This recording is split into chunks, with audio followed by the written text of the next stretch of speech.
ಸಚಿವರ ಪಟ್ಟಿ ಇಂದು ರಾತ್ರಿಯೇ ಫೈನಲ್ ಆಗಬಹುದು. ಮೈಸೂರಿನಲ್ಲಿ ಮಾಜಿ ಸಿಎಂ ಸಿದ್ದರಾಮಯ್ಯ ಪ್ರತಿಕ್ರಿಯೆ ಕೊಟ್ಟಿದ್ದಾರೆ. ಇಂದು ರಾತ್ರಿ ಸಭೆ ಇದೆ, ಎಲ್ಲಾ ತೀರ್ಮಾನ ಆಗುತ್ತೆ. ಯಾವತ್ತು ವಿಸ್ತರಣೆ ಅನ್ನೋದನ್ನ ಸಿಎಂ ಬಳಿ ಕೇಳಿ, ನನ್ನನ್ನು ಕೇಳಿದ್ರೆ ಹೇಗೆ, ಅದನ್ನೆಲ್ಲ ಸಿಎಂಗೆ ಕೇಳಬೇಕು ಅಂತ ಸಿದ್ದರಾಮಯ್ಯ ಹೇಳಿದ್ದಾರೆ. ಮೈಸೂರಿನಲ್ಲಿ ಮಾತಾಡಿದ್ದಾರೆ. ಬಹುಶಃ ರಿಲ್ಯಾಕ್ಸ್ ಮೂಡಲ್ಲಿದ್ದಾರೆ ಅನ್ಸುತ್ತೆ ಸಿದ್ದರಾಮಯ್ಯನವರು. ತಮ್ಮ ಬಹಳ ಇಷ್ಟವಾದಂತಹ ಮೈಸೂರಲ್ಲಿದ್ದಾರೆ ಅವರು. ಅದನ್ನೆಲ್ಲ ಸಿಎಂಗೆ ಕೇಳಬೇಕು,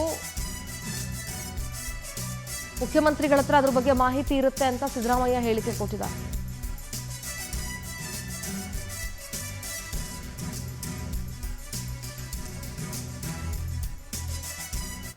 ಇವತ್ತು 8 ಗಂಟೆಗಿದೆ ಮೀಟಿಂಗು. ಅಲ್ಲಿ ನೋಡಿ ಚರ್ಚೆ ಮಾಡ್ತೀವಿ. ಸಾಧ್ಯತೆ ಇದೆ. ಇವತ್ತು 8 ಗಂಟೆಗಿದೆ ಮೀಟಿಂಗು. ಅಲ್ಲಿ ನೋಡಿ ಚರ್ಚೆ ಮಾಡ್ತೀವಿ. ಸಾಧ್ಯತೆ